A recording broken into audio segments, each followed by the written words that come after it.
Hello students, welcome back to English online class. Today let's complete the lesson The Summer of the Beautiful White Horse by William Saroyan. So we were discussing in the last class that John Byrow reached at Aram's house and now he wanted to convey this news to Morad. Now let's see what happens today.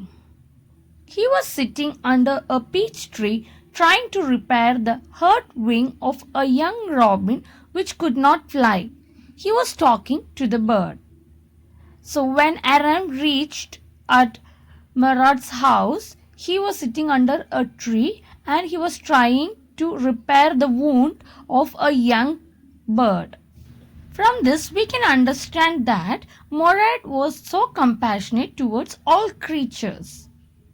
What is it? He said. The farmer, John Byrow, I said. So immediately Murad asked, what is it? What happened? So Aram was replying, the farmer, John Byrow, he visited our house. He wants his horse. You have taken it a month. I want you to promise not to take it back until I learn to ride. So Aram has reached there to inform him that John Byrow, the farmer, had reached at his house and also he informed about his lost horse. So he want Morad to promise him not to return the horse until Aram learns riding the horse. It will take you a year to learn to ride, my cousin Morad said. We could keep the horse a year, I said. My cousin Morad leaped to his feet. So Morad immediately replied, it will take a long time, that is nearly 1 year for you to learn riding the horse, my dear. So Aram was very cool. He told, it's okay, we will keep it for 1 year. Morad got surprised and he jumped to his feet. What? He roared. Are you inviting a member of the Garroglanian family to steal? The horse must go back to its true owner. When? I said. So immediately the crazy boy Murad roared and he told, are you trying to make a Garroglanian member to be a thief? We should return the horse immediately. So immediately means he is asking, when should we return? When? Aram is inquiring. In 6 months at the latest, he said. He threw the bird into the air. The bird tried hard, almost fell twice, but at last flew away high and straight. Murad replied, at least within 6 months we have to return. We cannot hold the horse until 1 year.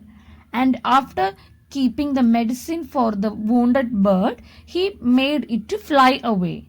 First 2 times it struggled very much and then the 3rd time it flew away. Early every morning for 2 weeks, my cousin Morad and I took the horse out of the barn of the deserted vineyard where we were hiding it and rode it, and every morning the horse, when it was my turn to ride alone, leaped over grapevines and small trees and threw me and ran away. So every early morning for 2 weeks they did their practice to ride the horse and it was very fine and behaving well with Morad.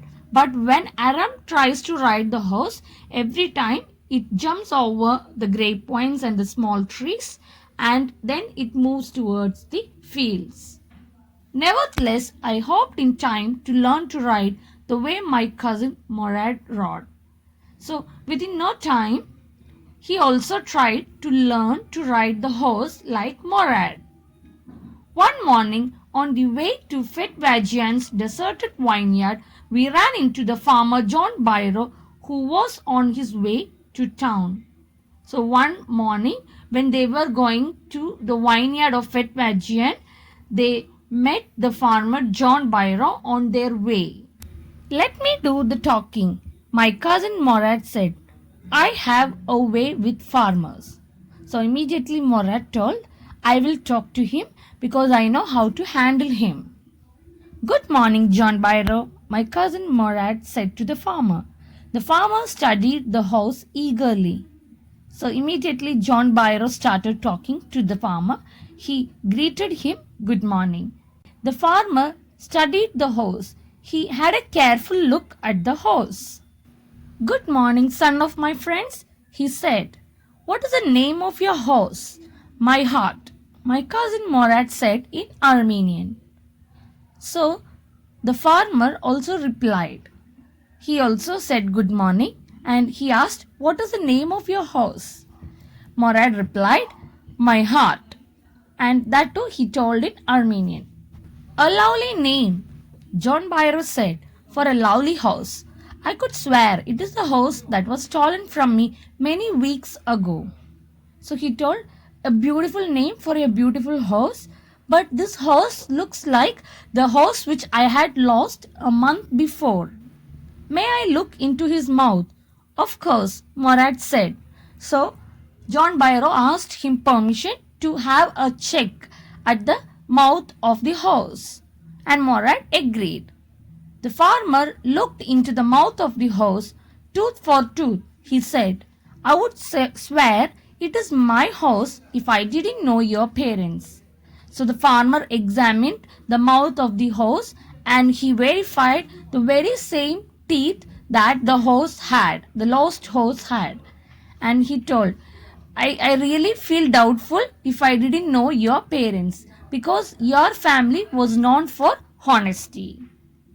The fame of your family for honesty is well known to me, yet the horse is the twin of my horse. A suspicious man would believe his eyes instead of his heart. Good day, my young friends. So he told, I felt doubtful if I didn't knew your parents. As the famous house is known for honesty and it is known to me, I will never doubt you. I feel this horse is the twin horse of my stolen horse. Good day, John Byro, my cousin Morad said. Early the following morning, we took the horse to John Byro's vineyard and put it in the barn. So they bid goodbye, and the next morning they took the horse to John Byro's vineyard and put it in the barn. They replaced the horse back. The dogs followed us around without making a sound. The dogs, I whispered to my cousin Morad, I thought they would bark. So some dogs followed them without making much noise and Aram thought it may bark. They would at somebody else, he said. I have a way with dogs. My cousin Morad put his arms around the horse, pressed his nose into the horse's nose, patted it, and then he went away. So the cousin Morad told, I know how to deal these horses. And he pressed the nose and horse's nose and patted it, and then we went away. So he know how to deal that horse. That afternoon, John Byro came to our house in his surrey and showed my mother the horse that had been stolen and returned. So that day evening, John Byro came to their house and showed his mother that he got his horse back, and he showed the surrey. He was extremely happy that he got his horse.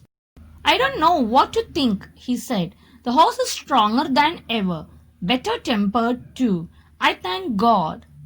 So he was very happy, overwhelmed. He told now his horse, which was a bad-tempered animal, now it is behaving well, and I only thank God to get my horse back. My uncle Khosrow, who was in the parlor, became irritated and shouted, Quiet man, quiet. Your horse has been returned. Pay no attention to it.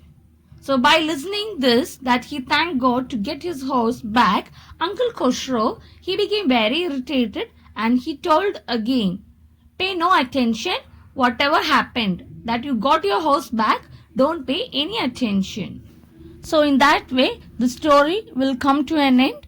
So let's have a quick summary of today's class. New aspect of Morad's personality. Narrator ran to Morad's house. Morad was repairing the hurt wing of the bird and he decided to keep the horse for 6 months. Meeting with John Byro. Enjoyed early morning rides for 2 weeks. While hiding the horse, ran into John Byro. He recognized his horse and he became very suspicious. But he couldn't believe that the boys had stolen since they belonged to the Geroglanian family. Horse returned to John Byrow. Time has come to return the horse. In the next morning, they returned the horse. They took the horse to John Byrow's vineyard, and Murad put his arms around the horse and patted the horse. He was very compassionate towards animals.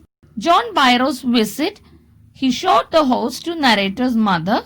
They became very happy, and he admitted that horse was stronger than ever and better tempered also. Murad disagrees, saying that Aram would take at least a year to learn, but promises he would keep it for 6 months at most. This became a routine. Murad came daily to pick Aram to ride, and Aram continuously fell off the horse's back after every attempt. 2 weeks later, when they were going to keep the horse back to its hiding place, they met Byrow on the road. The farmer was extremely surprised. He recognized his horse, but refused to believe that the boys had stolen it. He said, "The horse is the twin of my horse, and a suspicious man would believe his eyes instead of his heart." But Byrow, knowing the Geroglanian tribe for its honesty, discarded his suspicion and left. This incident made them to rethink. They returned the horse and Byrow was overjoyed. So that's the end of the lesson, and in this lesson the author teaches the readers that how stealing is wrong and it not only affects the life of the thieves but also the people surrounds them. Hope you have understood the lesson and its moral. Thank you all.